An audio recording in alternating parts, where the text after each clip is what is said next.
Welcome to the Monopoly Mindset, the podcast where we uncover the strategies to build your real estate portfolio one property at a time. We're your hosts, Tyler and Tommy, here to share our story of playing real-life Monopoly. Whether you're just starting out or a seasoned investor, this is your go-to resource for mastering the real estate game. So grab your board, roll the dice, and let's buy Boardwalk together.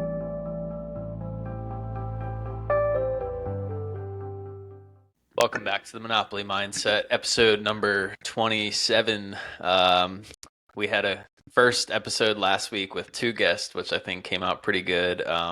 Michael Martin and David Bull, they're both studs for their age. David was texting us the other day about this new loan, and he was like, yeah, just if I buy like 13 more properties in like the next month, or, throwing out all these numbers, and I was like, holy crap, like good for you. But today we're going to do more, again, just another pass and go segment, because it's been a few weeks since we really did like a deep dive into our current portfolio situation. So yeah, how was your past couple weeks? Shout out to David and Michael. To your point, it was a lot of fun having them on the podcast, and I really appreciate the way David's story, originated and everything he was able to amount to. And then on top of that, wanting to share the wealth with his friend in Michael and trying to get Michael on board and slowly teaching him, being patient, and then like getting him into a really good opportunity. And then just watching how much like Michael's mind has exploded down the real estate rabbit holes and like where he's at. And it was a really cool journey just to see all of that blended together. So if you didn't listen to that episode, I recommend it. I think it was one of our better episodes of like getting started in real estate and the power that can be of it. So that was a lot of networking, even though like it's not like Michael was looking for real estate networking. It happened to be like his best friend. And same with me. Like it just happened to be my brother-in-law that like was into real estate. But yeah, I mean, he never would have had 9 properties if it wasn't for this guy that like made him go into a syndication, and then like just kept constantly pestering him and buy real estate. So yeah, I mean, like I said, one person can kind of change your financial future if you just find who that person is. And I also love the frugality part. Like I think that's so funny when I was like going back to edit it, and I got to the part where David was like, I bought my first iced tea out at a restaurant in like May. Like, what? My guys are what, like 30 years old, and Yeah, finally I bought an think. iced tea. Like, I mean, shit, I bought an iced tea out yesterday. Like, it's a common occurrence. I'm usually buying an unsweet tea every time I go out. Yeah, it made me feel like I'm not frugal at all, because I don't really think twice anymore about buying a drink with dinner.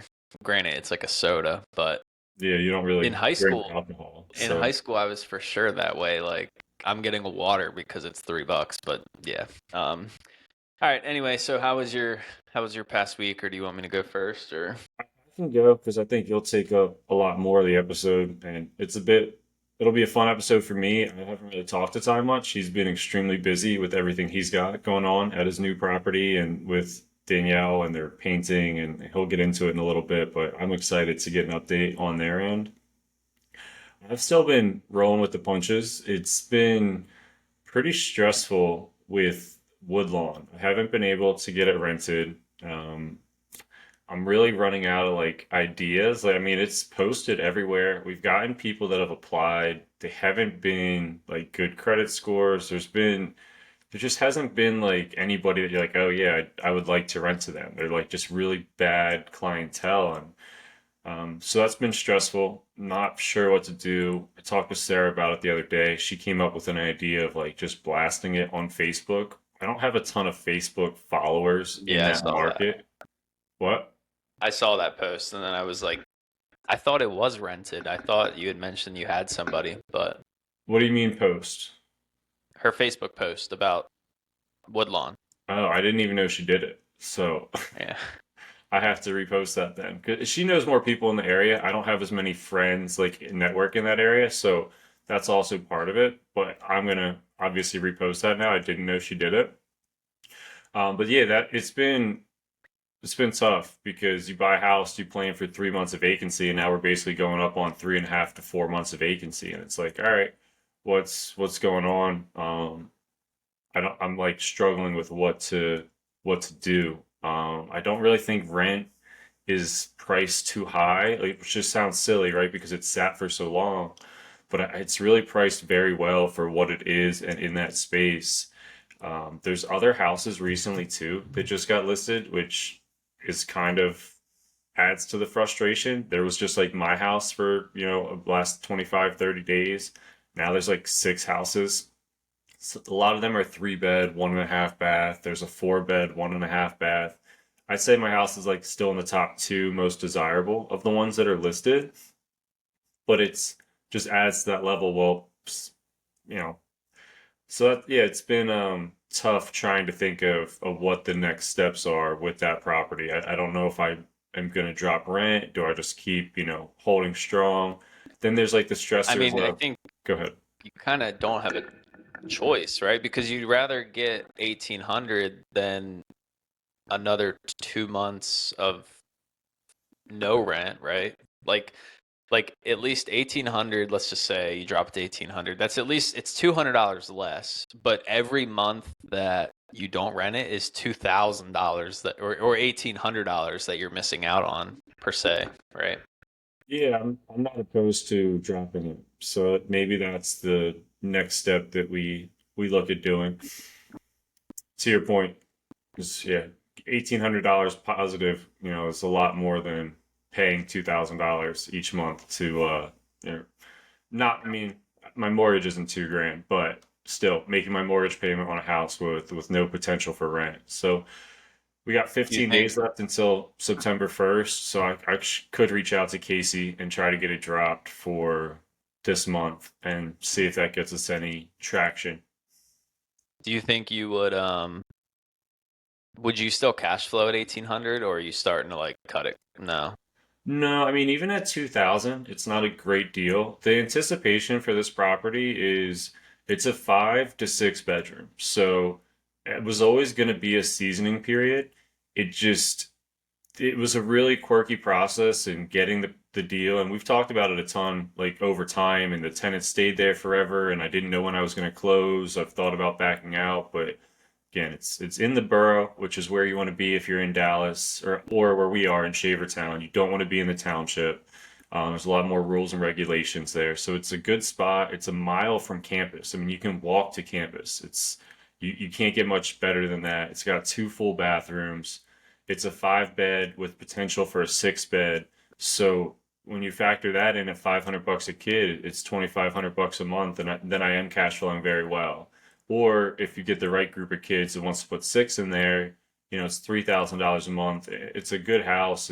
It's gonna work out well. It's just this first year being a seasoning period went a little bit worse than I expected, and I had so little power because the tenants were still living there. The previous sellers lived there, and then we couldn't really show it. We couldn't make renovations, and a lot of families start gearing around the school year and they want to get into a certain school district for that next year. And so everybody was taking the houses more in the summer. Now that the school year starts, it's a lot tougher for those families to like start and want to start moving their families and whatnot. They're kind of settled for a year. So that's adding a little bit to my stress. So I think dropping to 1800, there's nothing wrong with that. Yeah. Yeah, it's funny. Like I was talking to this guy that I work with, um, and he was looking for a house, and he had something under contract in South Carolina, and it fell through. And then I reached out to him, and I was like, "Yo, I closed on my house. Like, are you still looking?" And he was like, "No, we're giving it up for the year because like our kids are going back to school." And it's like it's not even something that I've ever even considered. Like, oh yeah, your kids are in school, so like and that makes sense of why the market goes up so much in the spring, or why it's always the highest in the spring, right? Because like school year's coming to a close, and you ideally close in like May and then move in June, and yeah, it all kind of makes sense. You don't want to move your kids out of school, I guess. I don't know. Yeah, with us not having kids, it's tougher to realize that, the 70% of the population that does, that's a lot of the times when they want to move, they don't want to hijack the kid's life and switch school districts in the middle of the year. Right. But yeah, So do you think there are any other options other than renting it, or are you just just waiting till you can get college kids in there? Because like, let's say you get a year lease today with a non-college rental, you're not going to be able to get a college rental next year because then even if they move out in that year, it's still August and it's too late for the following year, right? So could you potentially like flip it? You'd have to put a lot of money into it, or like, I mean, short-term rental, I doubt it. I don't know. But do you think there's any other like exit strategy? no. I mean, you're definitely right. College season starts really around like this time. Specifically, the football players are going to want to get in there in August. So I'd have to do like a September 1st to like August 1st type of lease. So it would be only like 11 months. And, that could be running into some issues with getting a family in there. So I don't think short-term rental really has a ton of interest in that area. Plus, it's like not furnished at all. So the amount of money I'd have to put in to furnish it would probably cost me more money. I have fixed it up a little bit, but I don't really think I want to flip it at the same time I because think the you already bought it too high where that just that market, like it's probably not going to go over like 350. And that's in like really good shape. That's if you put like another 60, 70,000 into it, right? So I don't think the numbers are really there. no, I, I think I bought it for 225. I could probably sell it for maybe like 250 ish right now. Maybe a little bit more, but I don't think like that much more. So, Well, good luck. Keep me updated. Hopefully it gets rented out soon. Because I did click on it and I saw like applications were like 11 or something. Like that seemed like a lot to me. And yeah, and then it kind of gets like into the frustration of like what's going on. It's got 50 views, it's got 11 applications, and like applications are people that actually apply. The 50 contacts are people that actually reached out and asked questions. So if you have that much interest in a property and then somehow it's not rented, and I've only really been notified of three of the actual applicants. So like I don't know what's happened with the other ones, and then it like yeah, kind of gets into a trust issue. It's like, all right, well, what's going on here? Like, why am I not getting more updates? Why? And the property, some of that happened. Again, it was listed for like a month before we could really get into it. So part of me thinks it's got too much traction. I want to like take it off and then repost it so it looks like it's new versus like everything that it's got. do you know does your property manager use like when it says 11 applications, are those people that applied through Zillow? And is that like a paid application where it gives you like background check and income verification? And because like I use Rent Ready, which does the same thing. They pay like I think it was like $35 and it gives you like all their information. Is that what he's using but like through Zillow? I don't know what he specifically uses when he says he gets an application because, like I said, he's only told me he's gotten three or four. I know Zillow shows like 11. I'm not sure what that difference is. And I mean, he's showed me background checks and stuff like that on people. So he's getting those within his applications, but I'm not sure if he's referring to Zillow or if he's making them apply through his platform. Gotcha. All right. So, Anything else for you? well, with that going on, then I've like continuously thought about the refinancing situation. Rates have dropped a little bit from 7% for this DSCR. I've got an update from Dom at Burr.com for 6.75% for the DSCR, which doesn't really seem too bad to me. It seems like a pretty good rate. I'm at a 4.5 today, but being under 7, which is something we haven't heard about in a year, seems relatively positive. Do you happen to know, is that like leaving 25%? Yeah, it's 25%, so it's 75% cash out refinance. And then it's got the 5 4 3 2 1 buy now, which is something I'm struggling with. Like I think I'll keep one of my properties for 5 years. There's a chance that the other property I would debate selling. So that is giving me like a little bit I more. wouldn't. I have that too. I have a property with an 8.8% rate, and when you said 6.75, I was like, oh, I could go to 6.75. That's 2% better than 8.8. But I also have a 5.4321. But like that amount of money doesn't deter me from refinancing. Now I'm still gonna wait. I'm not gonna refi at 6.75 because again, they're supposed to go down even more. So like once I can get like 6 flat or 5.5, I will refinance, and I don't care. I mean, yeah, it's gonna suck, but like the loan was only 200,000. So even if I do it after 2 years, it'll be 2 years in November. So even if I do it next year and it's only been 2 years, like yeah, I gotta pay 6,000, but to go down 3 points, that 6,000 covered in like the first year or two, right? So I wouldn't. You get better rates with a 5.4321 versus no Yeah. prepayment, and I'm pretty sure almost every DSCR by default like has a prepayment, unless again you want to go up in rate, and you're like, how do you have an 8.8 and the prepayment penalty? I don't know. I So looked back at like the graph, the 30-year graph. I refinanced that property in November of 23, which was it 23? Yeah, 23, which if you look at the graph was like the peak of interest rates. And I didn't really realize that at the time, but yeah.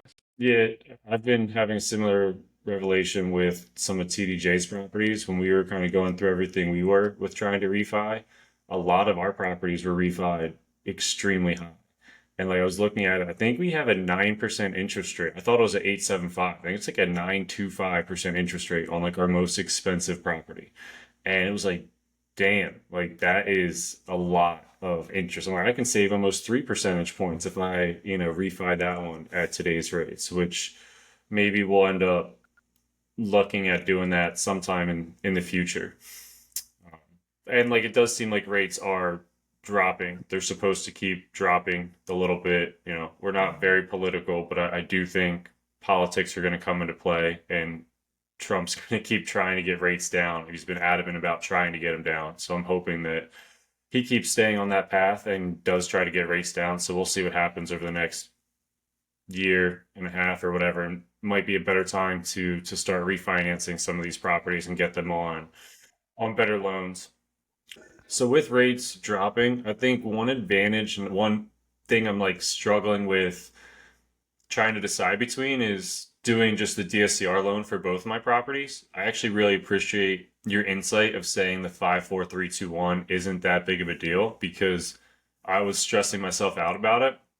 And you're right, it's really in the grand scheme of things not a massive thing to stress out about. So I could see myself refinancing both properties at this point with the rate being a little bit lower. But I've met with Travis twice this week about the all-in-one loan, and I'm debating doing that on one of the properties and then just refining the other property.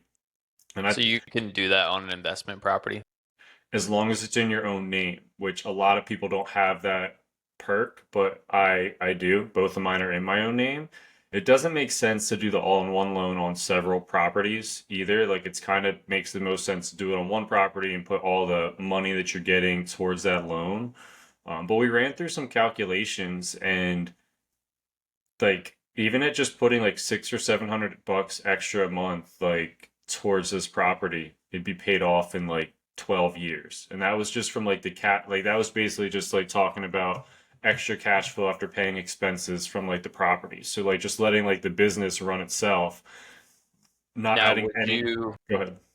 would you use that as your primary bank too? Like, would you put your paychecks into that bank account as well? And for those that don't know, we're not going to go too much into the all-in-one. Just look it up, but it's not like a 30-year mortgage. It's like a checking account that you deposit your money into, and it pays off the interest on a daily occurrence, and then you have a line of credit that you use for your expenses. So it's like a totally new way of looking at a mortgage. So we could talk for 2 days about it, but just do some research, look it up. It's relatively confusing, even though Ty simplified it in that explanation. There's still a lot of things that we don't understand about it. And so I think for us, it feels extremely risky, but just because we don't know, and if you don't understand something, it feels like a risk.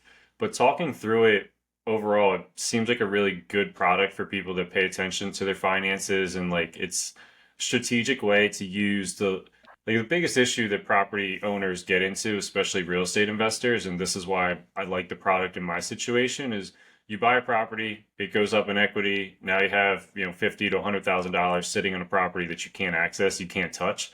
This loan, as you're paying down your interest in your like the mortgage payment, like you're paying down your monthly principal payment, but you also have like unlimited access to a HELOC. So as long as you're paying down your loan, you're also getting value to a HELOC that you can tap into at like any time.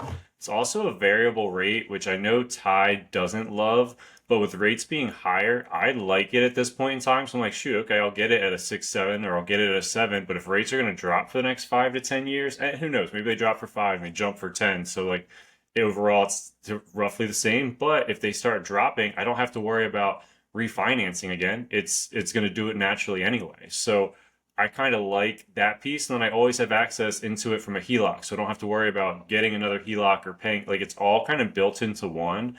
And the coolest thing is, if you get a normal loan, like I'm going to refi into this DSCR, and it's going to be a 30-year loan, so I'm going to pay a little amount of interest up front over the first 5 years. I'm not saying I'd pay more interest in the other scenario, but I have like a 30-year loan. That's how long it's going to take me to pay that off. This other scenario typically is paying loans off in half the time because it's taking additional money from your checking account. You basically put all your money into this account, uses it as a checking account, pays off the daily interest like Ty mentioned, and because of that, it speeds up how quickly you can pay off a loan.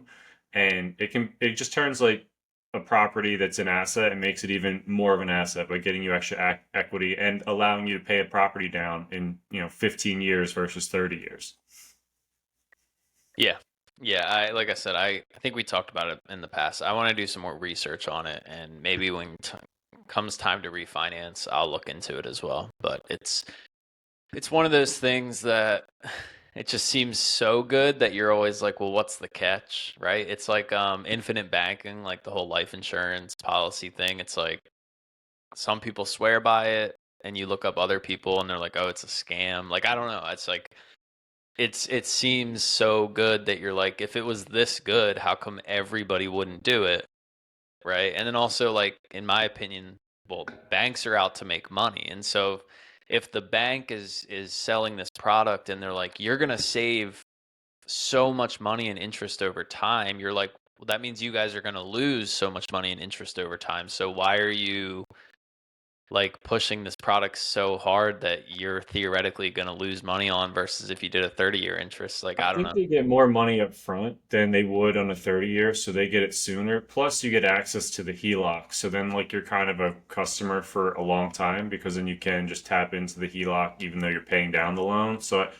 I think they say most people that go with that loan stay with them forever. I mean, I gotta believe that, I might have Wells Fargo for a mortgage and I'll have Chase Bank and I'll have this bank. And so you're kind of switching every 3 to 5 years. This way you might keep somebody for 10 years, if they really try paying it off. So maybe you get more interest versus, I wonder what that statistic is, but like the average person, I bet keeps a mortgage for like at least like 5 to 7 years, maybe.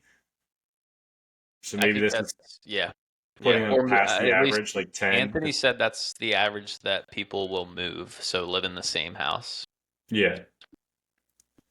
But So. yeah, it's worth looking into. So But yeah, that's where I'm at. I'm actually, I know in the Wealth Juice they talked about getting, there's a financial advisor in there. I'm probably gonna hit him up. He's got some rental properties, and that's like the one biggest thing I've found with most financial advisors is they don't have that rental background. They like it's like so foreign to them. They're like, oh yeah, put your money in your stock market, do this, do that. And they don't have like the real estate advice as to how that ties into your financial portfolio. They're just like, oh, that's great. That's amazing. You know so much. It's like, all right, but I want some guidance around this. Like, can you help me? And I find that I struggle to find a lot of advisors that know that. And so I think I'm going to try and book a meeting with him and see if he can help talk through some of this refinancing structure and scenario as well. yeah. All right, Ty. So tell me a little bit about your week and what you had going on. I know you're painting a lot. I didn't get to talk to you or Danielle much because it sounded like you were both pretty busy. I don't know if we've really talked since you closed on the property and then just immediately went into painting. I think you had a vacation thrown in there, which you probably wish you were just painting the house the entire Yeah. time. Getting some quotes done, some contracting work done. So go ahead, let us know how your week's been. Yeah. I keep going back to Brandon Turner always said that he remembers he was like 28 or 29 underneath the house, like fixing the plumbing, and how like he looks back and he's like, why was I doing those things like on my own? Like I'm a real estate investor, and I thought that I was, kind of done with a lot of the manual labor. But it turns out, so let me just get into a big mistake that I made. So I don't know if I brought this up yet, but we kind of had budgeted out like to pay somebody to paint the house, put up a fence, and do a bathroom. One, we definitely under budgeted for those things. Like I just didn't know how much like a new bathroom costs these days. I did a tile shower like 2 years ago, and it was like fairly cheap, but it was for a rental. Um, and they basically just redid the walls. They kept, like the fitter, the base.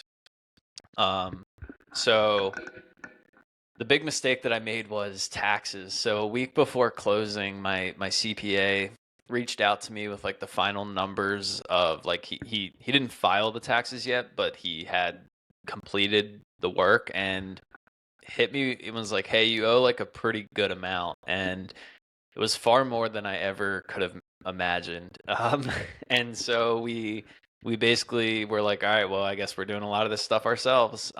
Which you were mentioning taxes and like having like a good business planner and a tax planner. And one thing that I didn't really realize is that until like this whole thing happened to me is that there's a big difference between, well, there's a difference between a CPA and a tax planner. And so I always thought that like your CPA, I'm not saying there's definitely people that do both, but there's tax planning services that only, that's kind of what I was looking for. They, throughout the year, review your business strategy and come up with a plan to help you with taxes. A CPA just files your taxes. So, like, you give them all the information, but they're not necessarily helping you throughout the year to come up with the best tax strategy. And I think so, everybody wants a tax planner and anticipates a CPA being a tax planner, but to yeah, your point, they're just a CPA that's there to file your taxes. They might give you slight guidance if you yeah, give them ideas, but they're overall not coming up, they'll evaluate your taxes and try to save you money that day, yeah. but it's like what you already did this year. They can't make or break or change too much.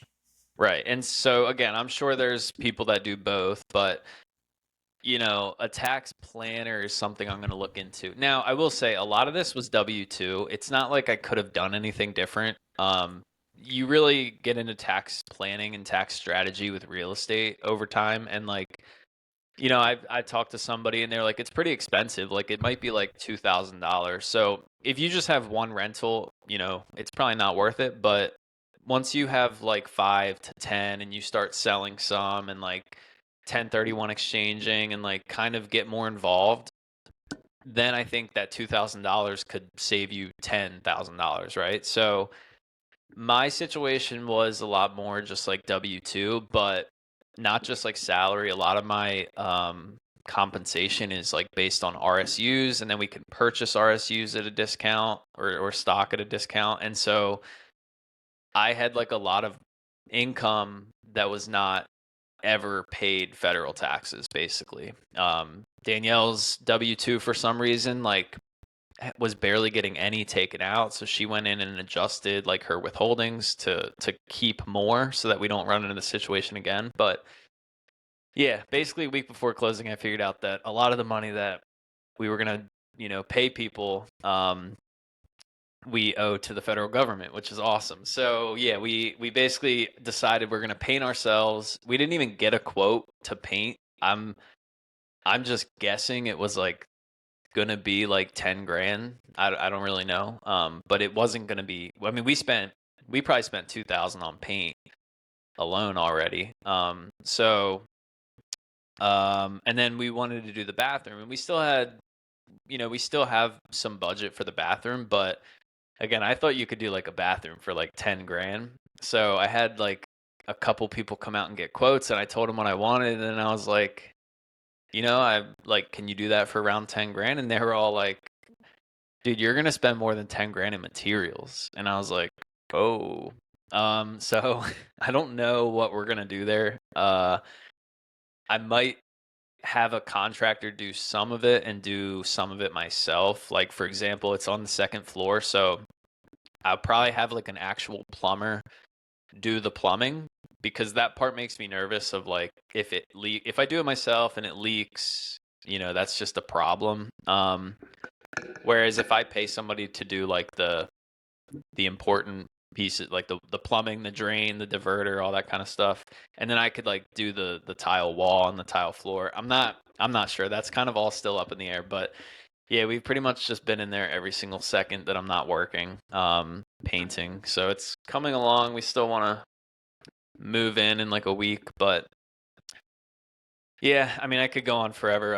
I won't go too much further, but I guess my whole point is like, look into your taxes. Cuz he gave me the number that I owe, and I was like, that just can't be right. And then I kind of wrote everything down myself, not to like the small detail, but I just took like big picture numbers, plugged them into a calculator, and I was like, all right, I got pretty much the same number you did. So, I had a um similar thing that happened to Ty, and for anybody listening out there, like when you have money in the stock market and you do go, or even in real estate or whatever, and you go to sell it, like you do get given that money right away, and the government doesn't necessarily take their taxes out. And typically with your W-2 income, you're paying taxes each month, so you don't owe the government that much. But on those years where you cash out some money that if you were given 50 grand in stock and it grew to 100 grand, or you put 50, like you have to pay tax on that extra $50,000. And so if you pull all 100 out, well, now you're paying a massive tax hit of like 20% on that 100. So it's not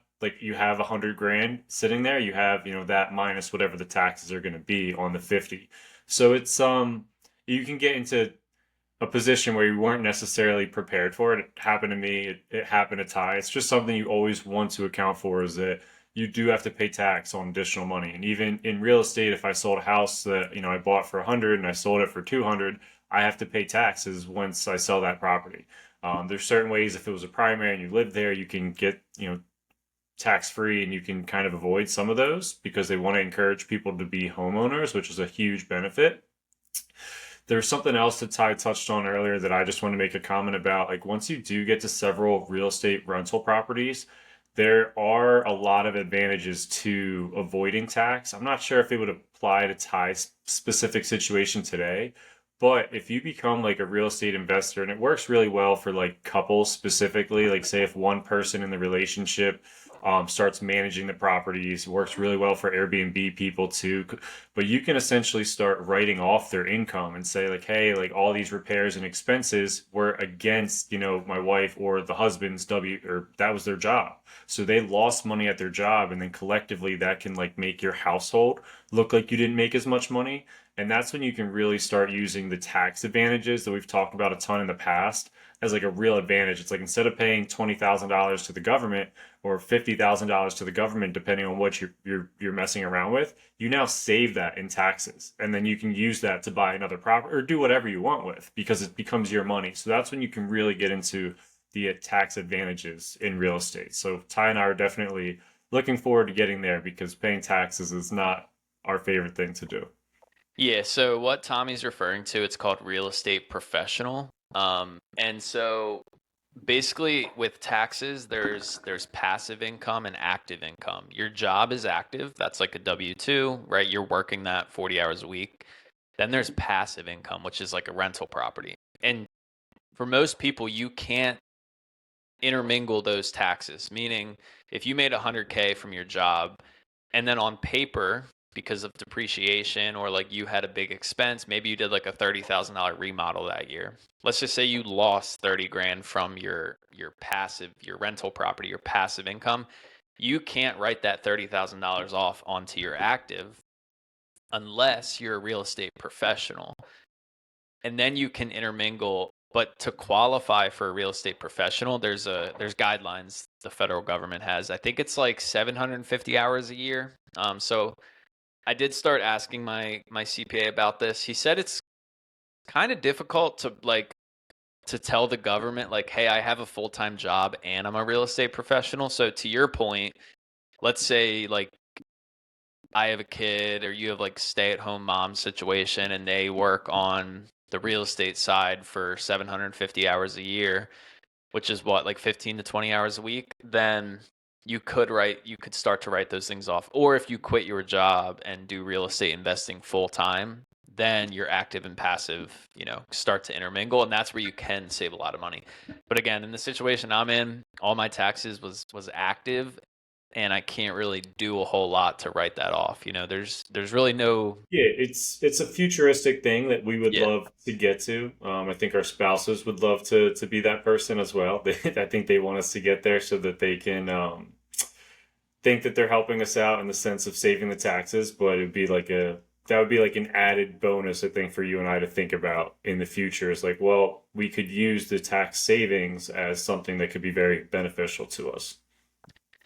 So yeah, going forward, I'm basically going to pay more attention to like my RSUs and like my capital gains, and have like a tax account almost where like this is the money, and then you can pay quarterly too. Like if you know you're gonna owe a certain amount, you're supposed to pay that in advance, like per quarter. But anyway, Or if so you yeah, that sell, was I mean, a simple way too is if you're selling that amount of stock, just do a quick calculation and say, all right, I got it for X, I sold it for Y, and so I'm going to save yeah. Z in a separate bank account so that I'm prepared to pay the taxes. Because that's when taxes get the worst, is when you get blindsided by it and you're like, oh, I forgot to know that I was supposed to pay Z, and then it like hits you, and now you can't do certain renovations, which you're very handy. So, you are going to get these renovations done yourself regardless.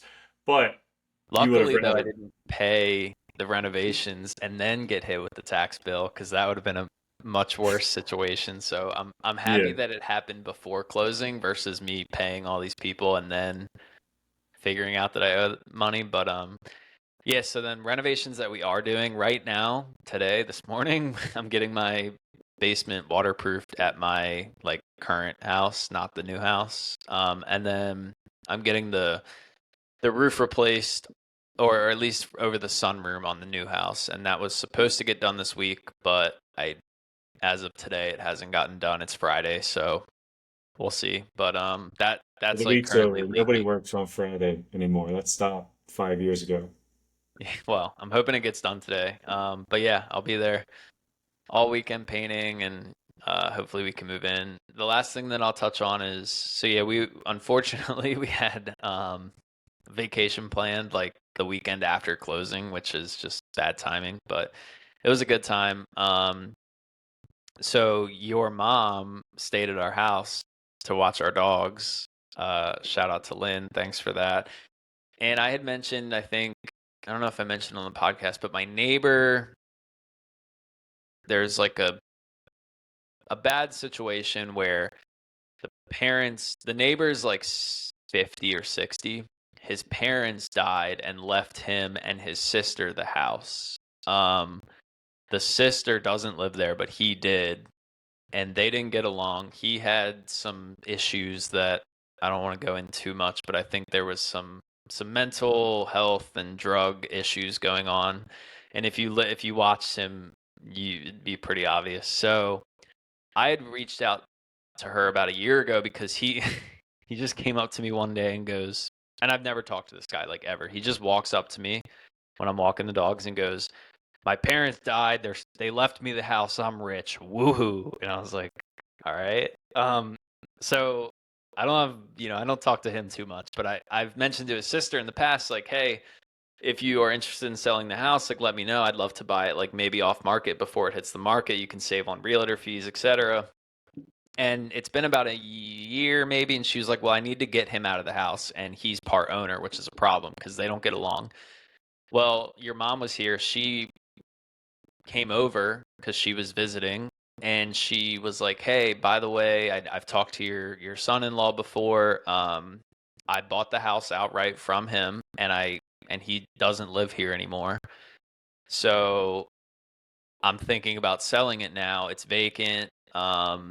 She did say she might move in, but it has like really bad, you know, thoughts or bad memories because she doesn't really get along with her brother all that well. Yeah, So just the family situation dynamic wasn't phenomenal. So to go there and then have to relive those memories every single day, it might be easier just to sell it, get her money, and leave, and create new memories somewhere else and kind of forget that chapter of her yeah, life. so I called her.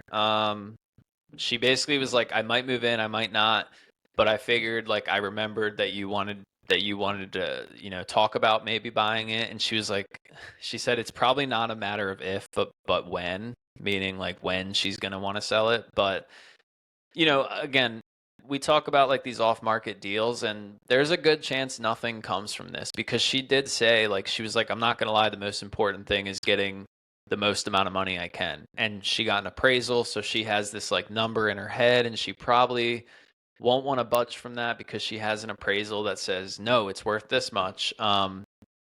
So again, there's a really good chance nothing happens, but you do these types of things over and over and over again, and that's how people make a lot of money in real estate and get good deals. So and I've been laying this groundwork for like a year.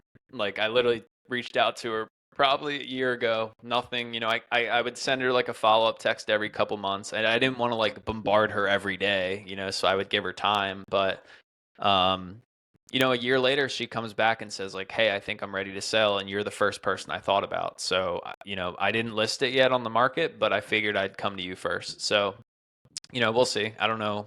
I don't know what'll happen.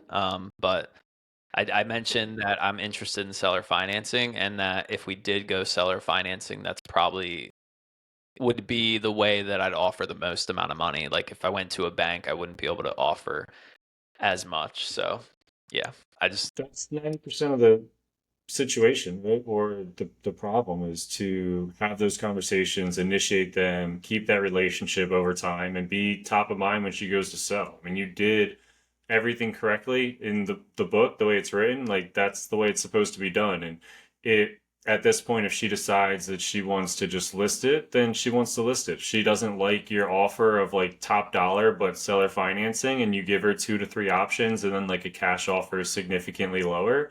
I mean, that's the game that you play, and you don't win every single deal. I mean, you play Monopoly sometimes, and you offer somebody, Boardwalk, Park Place, and all the purples, and they won't, give you one blue. Like it is what it is. So you have to keep playing the game, and that's exactly what you're doing. You're playing it the right way, and we hope that she accepts the seller financing offer. I don't think you're at that point yet, but maybe she can let you know what the appraisal is as far as like a next step. I can send you the spreadsheet that I've used in the past when we ended up getting our deal via seller financing, and just fill that sheet out, put the numbers together, and then see what she wants to do from there. Maybe she entertains it, or maybe she just needs all the money right away. I mean, maybe, yeah. So it's again just part of the game, and you're having those open conversations with somebody that wants to sell a property, and that's like the toughest part to get to. You're there, whether it works out or not.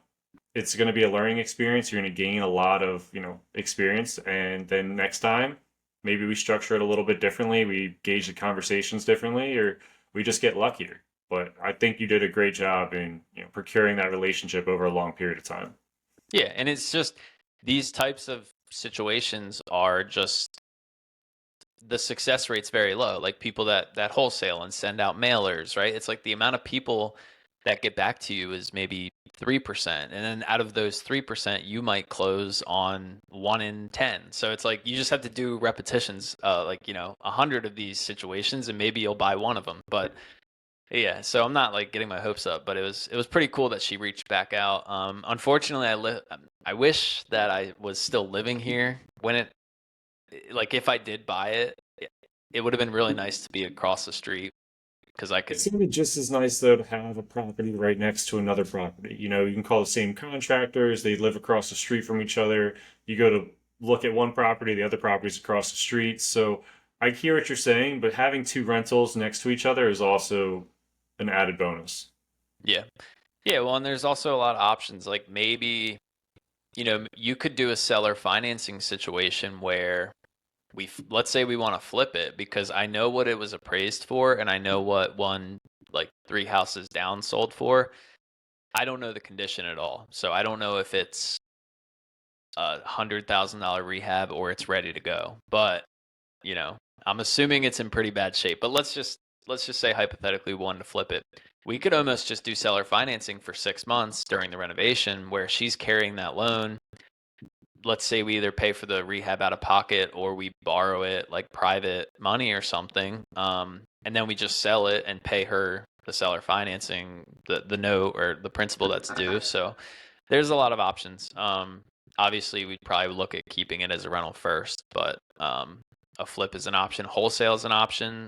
Like if we don't want to buy it per se, but we get a crazy good deal on it, we could wholesale it to somebody. So, but again, first you gotta, you know, get her to want to accept something. And again, I don't even know what I would offer because I haven't been inside the house, and that's I gotta see it first. But Yeah, well, that's the next step. But again, keeping that relationship and getting to be top of mind, that's 90% of the battle. So you've done that so far, and I think you should be proud that you made it to that stage with her.